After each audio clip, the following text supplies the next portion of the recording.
Bonjour, je m'appelle Nabil Amada, je suis superviseur chez Ericsson France. Aujourd'hui, nous sommes sur un toit terrasse à Paris pour vous expliquer ce qu'est la 5G. Sur ce site, nous avons une antenne existante multibande.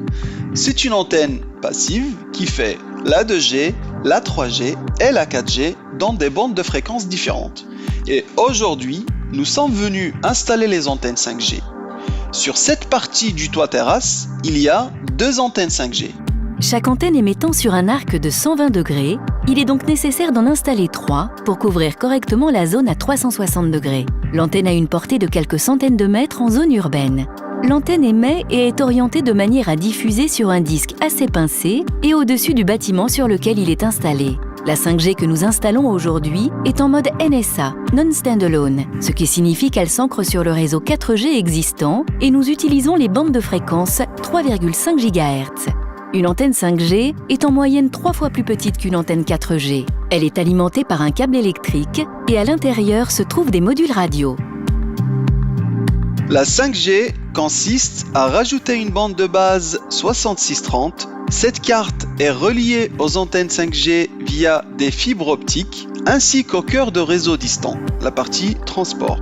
L'antenne 5G est directionnelle et utilise aussi le beamforming, ce qui veut dire que le signal va suivre l'usager et créer beaucoup moins d'interférences en dehors de cette zone. Les niveaux d'émission et de consommation énergétique suivent au plus près le trafic. Et s'il n'y a pas de trafic, le niveau de consommation sera très faible. Une fois l'antenne et la bande de base installées physiquement sur le site, il faut activer la 5G. L'activation logicielle se fait à distance grâce à notre NOC, le Centre d'opération réseau ou Network Operation Center. Aujourd'hui, la 5G s'installe toujours sur un site 4G existant. Le niveau d'exposition dû à la 5G ne sera pas plus élevé que pour la 4G.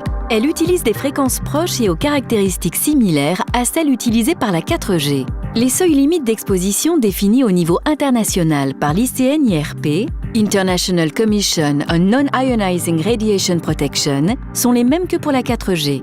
En France, les mesures actuelles de l'exposition sont largement en deçà des valeurs limites fixées par la réglementation.